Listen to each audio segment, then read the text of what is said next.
Ով է սրբազան պայքարի գործով անցնող Լիդիա Մանթաշյանը, որի հնգամսյա կալանքը ևս 3 ամսով է որոշել երկարաձգել դատարանը այն դեպքում, երբ նույն գործով անցնող բազմաթիվ մեղադրյալների համար խափանման ավելի մեղմ միջոցներ են ընտրվել։ Բացառիկ պայքարող ազնիվ եւ բարի տեսակ է։ Սվետլանան Լիդիայի պայքարի ընկերն է։ Արդեն 1 տարի է ճանաչում է իր նկարագրած հայրենասեր բանիմաց քաջ կնոջը, որը մոտ 10 տարի իրեն նվիրել է Տավուշի թեմին։ Եկեղեցուն նվիրվածությունը Լիդիան ժառանգել է հորից, որը որպես դպիր Տավուշում պատարակների է մասնակցել։ Ինքն էլ թողել է Իջևանի բանկերից մեկում կառավարչի տեղակալի պաշտոնն ու եկեղեցի մտել։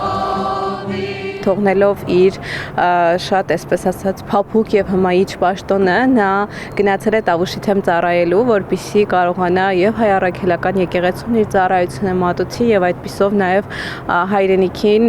կարողանա որևիցե իր ներդրումով օգնել։ Բագրատ Սրբազանի օգնականը չէ Լիդիան, հստակեցնում է Սվետլանան։ Լիդիա Մանթաշյանն աշխատել է Տավուշի թեմի լրատվության բաժնում, համակարգել է մեդիայի հետ աշխատանքը, միացել է Սրբազան պայքարին նորից մեդիայի հետ կապն ապահովելու համար։ Փաստաբանը նկատում է, դրա վառ ապացույցը նրա նոթատետրն է, որ կցվել է գործին որպես ապացույց, թե իբր Սրբազան պայքարի անդամները ահաբեկչություն են ծրագրել։ Նոթերում գրված են հանդիպում ունենալ խոսնակների հետ, կազմակերպել էս, լույսի հարցը, մամուլի հետ կապերի հարցը, պատասխանատու նշանակել էս մարդուն, սպաներն են։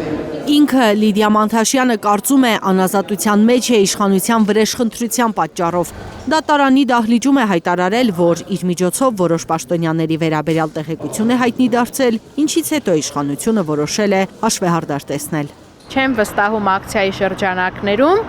երբ միկին հարցակվել էր այդ ակցիա իրականացնողների, որի թվում էր նաև Լիդիան ճանաչելով այդ կնոցը շատ դիպուկ էր արձագանքել,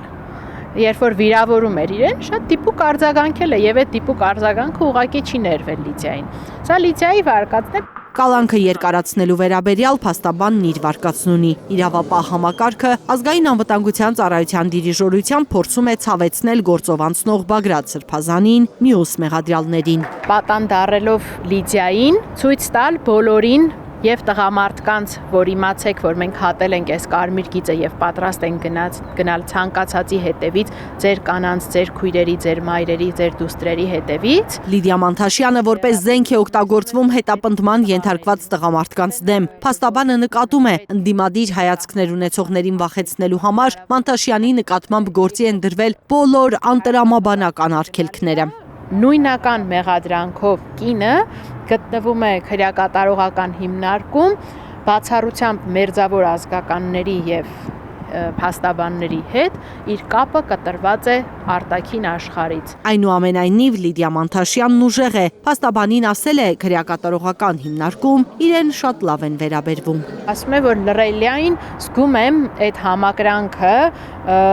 ու այդ ընկալումը, որ ինձ այստեղ որպես հանցագործ չեն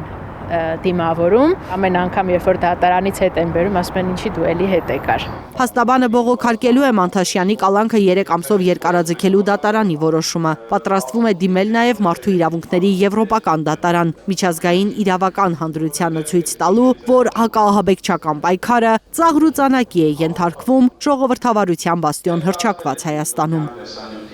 Լիլիթ Խալաթյան, Միլենա Պողոսյան, Հարություն Մաթևոսյան, Հայլուր։